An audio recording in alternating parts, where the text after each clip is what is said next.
Salut à tous! Aujourd'hui, on va parler d'un sujet fascinant, mais souvent mal compris. L'énergétique. Que ce soit l'énergie vitale, les chakras ou le magnétisme, il y a tellement d'idées reçues qui circulent et qu'il est difficile de démêler le vrai du faux. Alors préparez-vous, car on va déconstruire ensemble les plus grands mythes sur l'énergétique. Le premier mythe, c'est l'énergétique, c'est juste de l'ésotérisme sans fondement. Eh bien, la réalité, c'est que l'énergétique s'appuie sur des traditions millénaires comme la médecine traditionnelle chinoise ou l'Ayurveda, qui ont fait leurs preuves pendant des siècles. Ces systèmes observent les flux d'énergie dans le corps, le ki ou le prana. Ce qui est intéressant, c'est que la science moderne commence à explorer ces concepts. Par exemple, des études montrent que l'acupuncture peut avoir des effets mesurables sur le système nerveux et la production d'endorphines. Ce n'est peut-être pas de la magie, mais une autre façon de comprendre le corps. Le deuxième mythe, c'est on peut devenir énergéticien en un week-end. La réalité, c'est tout autre, parce que les fameuses formations express, eh bien, c'est que la réalité, c'est qu'une véritable maîtrise de l'énergétique demande des années de pratique et potentiellement d'études. C'est ce que j'ai fait derrière.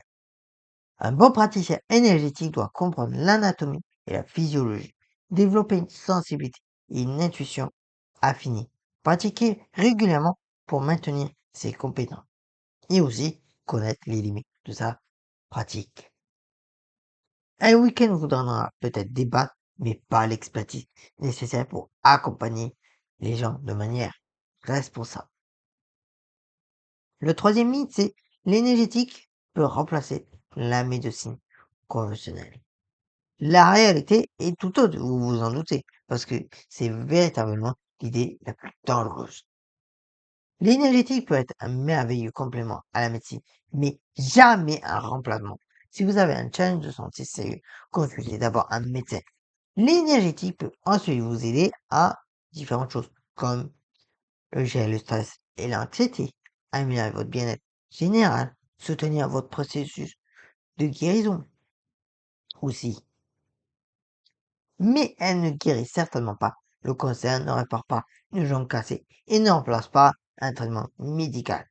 Les deux approches peuvent coexister harmonieusement. Le quatrième mythe, c'est si on ne sait rien, c'est que ça ne marche pas. La réalité est bien évidemment tout autre, parce que beaucoup de gens s'attendent à ressentir des picotements, de la chaleur ou des sensations spectaculaires pendant une séance énergétique. Mais tout le monde ne perçoit pas l'énergie de la même façon. Certaines personnes sont très sensibles et ressentent immédiatement des changements. D'autres ne perçoivent rien sur le moment, mais remarquent des effets dans les jours suivants, tels qu'un meilleur sommeil, une meilleure clarté mentale, une réduction du stress.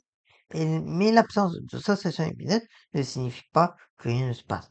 Chacun a sa propre sensibilité. Le cinquième mythe, c'est les pierres et les cristaux ont des pouvoirs magiques. La réalité est bien évidemment tout autre, parce que les pierres sont magnifiques et peuvent avoir une valeur symbolique, mais puissante. Mais elles n'ont pas de pouvoir magique, au sens strict du moins. Ce qui se passe réellement, c'est que l'effet placebo positif est enclenché. Si vous croyez qu'une pierre vous aide votre état d'esprit change, ça ne peut avoir un impact réel. L'intention, porter une pierre peut vous rappeler vos intentions et objectifs, et aussi bien évidemment la beauté et la connexion, parce que les minéraux nous reconnectent à la nature. Mais utiliser des pierres comme un support de méditation ou d'intuition, absolument.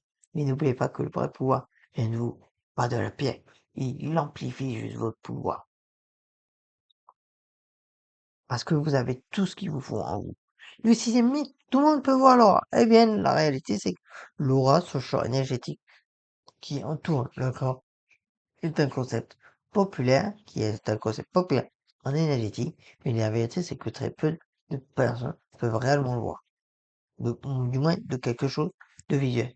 Ce que certains praticiens perçoivent, c'est plutôt des sensations intuitives, une lecture du langage corporel très subtile, une empathie développée aussi, voir des énergies vives autour des gens, c'est extrêmement rare. Mais percevoir l'état énergétique d'une personne à travers d'autres sens, ça c'est possible avec de l'entraînement. Le septième mythe, l'énergétique attire des entités négatives. Cette croyance vient souvent de films d'horreur ou de malentendus. La plupart des pratiques énergétiques sont inoffensives et même bénéfiques. Mais il y a quand même quelques précautions de base à prendre. Déjà, pratiquez dans un état d'esprit positif et centré. Protégez-vous émotionnellement avec des limites saines. Travaillez aussi avec des praticiens éthiques, bien évidemment. Mais si vous vous sentez mal après une séance, c'est probablement lié à un processus de libération émotionnelle ou à une mauvaise pratique du thérapeute, pas à des entités. Ne laissez pas la peur vous empêcher d'explorer ces pratiques. Alors, qu'est-ce qu'on retient de tout ça? C'est que l'énergétique est un domaine fascinant qui mélange tradition, intuition et bien-être. Mais comme pour tout, il faut garder un esprit critique et équilibré. Oui aux pratiques complémentaires pour le bien-être. Oui à l'exploration de votre sensibilité. Non au remplacement de la médecine. Non aux promesses miracles. L'énergétique, c'est avant tout un chemin de connaissance de soi. Alors, explore, expérimente, mais toujours avec discernement. Et vous, quelle est l'idée reçue sur l'énergétique qui vous agace le plus? Dites-le moi en commentaire et à bientôt pour une nouvelle vidéo. Prenez soin de vous.